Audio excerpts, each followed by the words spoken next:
베이징의 대표적 관광지인 천단공원. 입구부터 관광객이 끝도 없이 늘어섰습니다. 천단으로 들어가는 문 앞은 대기하는 사람들로 발 디딜 틈도 없습니다. 지난달 29일부터 오는 6일까지 이어지는 8일간의 연휴를 이용해 중국 전역에서 관광객들이 몰려든 겁니다. 去天安门，然后今天是第二天来这个天台上，因为故宫没约上，然后得到最后一天我们走的时候才约上故宫。我是从那个河北邢台过来的，孩子爸爸过来的时候是我们2个人过来，现在有孩子了之后就想着带孩子过来玩一玩。 중추절과 국경절이 이어지는 황금 연휴를 맞아 중국 주요 명승지마다 이렇게 관광객들이 붐비고 있습니다.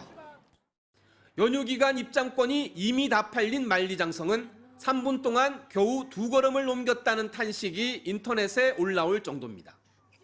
시안의 진시황 병마용, 상하이의 와이탄 등 다른 주요 관광지들도 안전사고가 우려될 정도로 많은 인파가 몰렸습니다.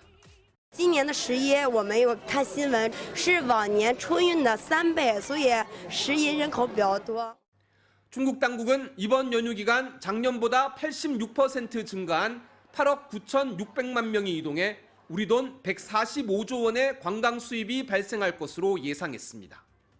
관영 매체들도 관광 산업이 내수를 견인해 침체된 경제에 활력을 줄 것이라는 기대 섞인 보도를 잇따라 내놓고 있습니다. 베이징에서 MBC 뉴스 이혜인입니다. 베이징역 입구부터 기차를 타려는 사람들이 줄지어 서 있고 대합실도 열차를 기다리는 사람들로 발 디딜 틈 없이 가득 찼습니다. 중국에선 다음 달 6일까지 중추절과 국경절 황금 연휴 기간입니다. 오늘부터 본격적으로 민족 대이동이 시작됐는데요. 연휴 기간 기차로만 1억 9천만 명이 이동할 것으로 예상됩니다. 공항도 북새통이긴 마찬가지입니다. 지난달 전 세계 단체 관광이 허용되면서 국내외 이동 승객은 2,100만 명에 달할 것으로 보입니다. 然后中秋节了，祝大家阖家欢乐。 여기에 5년 만에 열린 항저우 아시안 게임도 중국인들의 여행 수요를 자극했습니다. 현지 매체는 항저우와 주변 도시의 항공권과 호텔 예약이 각각 5배, 8배 증가했다고 보도했습니다. 높아진 여행 수요로 호텔값이 뛰다 보니 계단 자투리 공간에 침대와 커튼, 에어컨까지 설치해 손님을 받는 호텔까지 성업하면서 당국의 단속이 이루어지는 일도 있었습니다.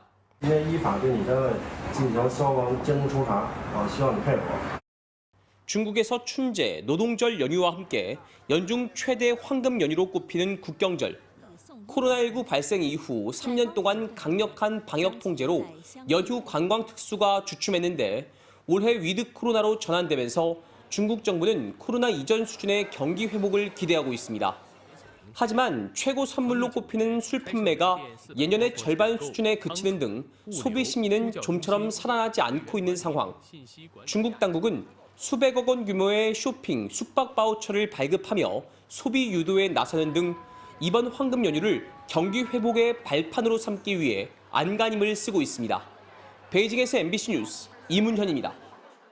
부동산 공급 과잉으로 빈집이 도대체 얼마나 되는지 알 수 없다. 14억 인구를 모두 동원해도 빈집을 채울 수 없을 것이다. 로이터 통신 등 외신들은 허킹 전 중국 국가통계국 부국장이 지난 23일 중국 남부 광둥성 둥관시에서 열린 부동산 관련 포럼에서 이 같은 발언을 했다고 보도했습니다. 허킹 전 부국장은 전문가들마다 추산하는 숫자가 다르지만 극단적인 경우 현재 빈집이 30억 명이 살기에도 충분한 정도라고 말한다며 그렇게 많은 집을 비워놓고 부동산을 개발하는 건 현명하지 못하다.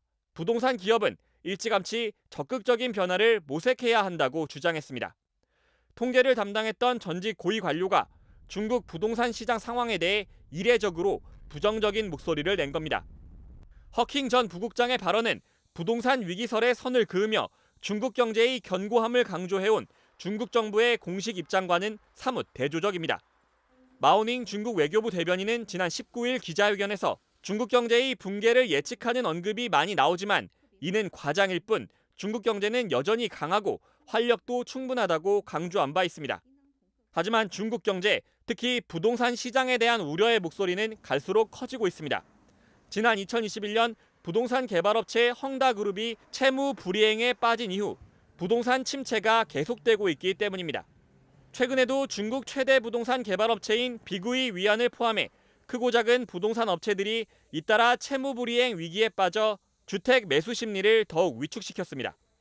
중국 정부는 최근 주요 은행들을 통해 생애 최초 주택담보대출을 받은 주택 구매자들에 대한 금리를 낮추고 주택 구입 시 최초 납입해야 하는 계약금 비율을 낮추는 등 부동산 경기 부양에 안간힘을 쓰고 있지만 효과는 미지수입니다.